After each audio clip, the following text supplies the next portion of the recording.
right now, Coal India, we have seen some minor bounce back from the levels of 135 on the upside. I do agree the stock has not given any kind of return. And if you look at it from the opportunity loss which you had over the past 1 year, where we can see stocks have drastically outperformed, the stock has very much underperformed. And especially from the PSU space, I'm not too optimistic about Coal India. So for short term, he can hold on with a stop loss of 135 levels on the downside, and any pullback towards 159, 155 to 159, look forward for exiting opportunity. That can be a good exit and possibly park money where you have much more potential of an outperformance coming in. As far as ONGC is concerned, we can see some kind of a basing formation has happened in ONGC. So as of now, over short term, he can hold on to ONGC with 114 as a stop loss, and possibly the target can be around 130 levels, where he can possibly look forward to exit from the stock.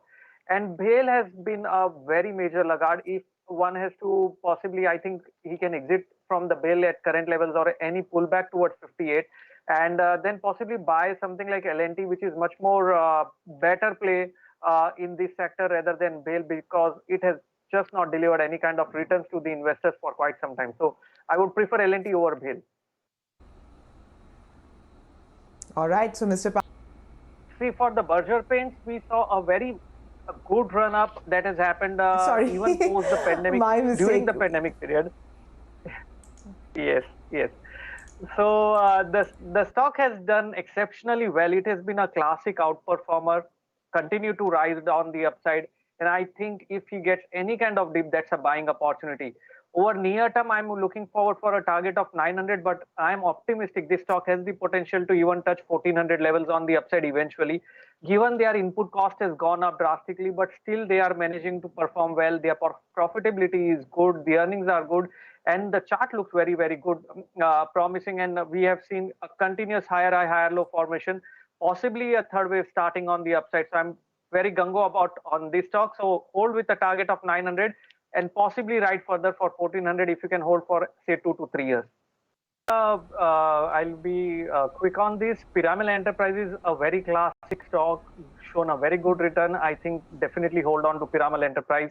Stop loss level will be 2450. Targets can be expected around 2800 over short term, and eventually I think the stock can perform well. Can Fin Homes has not delivered anything. If you look at the overall chart, it has been just stuck in a badly in a range, not able to get anything out of that. So I would be still holding it over short term for 620 as the target, but a better bet, it's better to be out from this. And if he wants to invest into NBFCs, then maybe Bajaj Finance or Bajaj Finserv can be a better opportunity. That there is where more trend and momentum is going on right now. So look forward for those stocks. With respect to IOC, again, we have seen a rounding bottom pattern, which is currently ongoing in the IOC space, and there is a possibility the stock can move towards the level of 120. So IOC can hold on with a stop loss of 102. I think he also has LIC Housing Finance. Again, LIC has been a laggard. It has corrected sharply from 540 levels to 360, 370 odd levels. So I think he can actually exit the stock on pullbacks towards 460 if he can.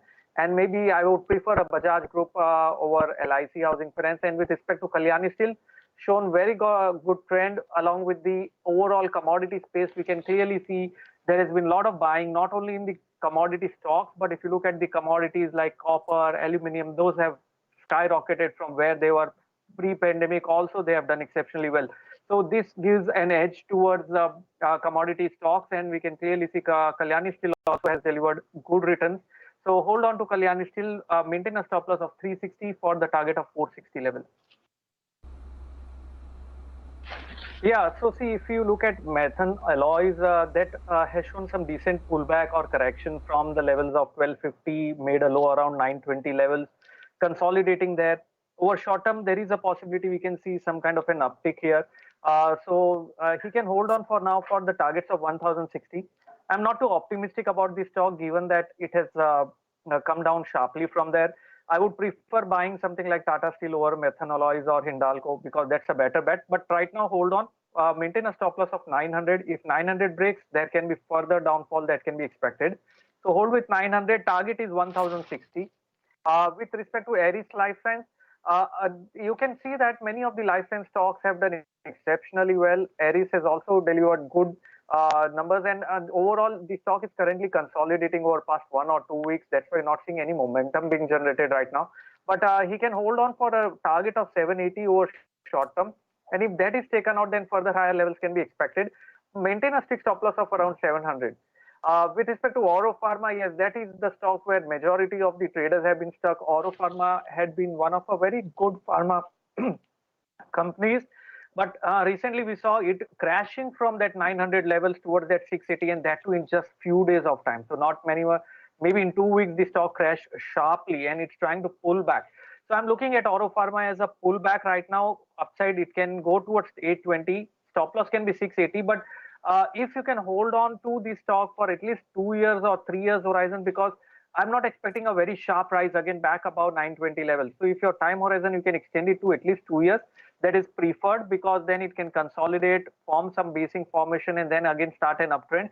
In near term, it can go towards 820, but from there, I'm expecting again it should be coming back on the downside.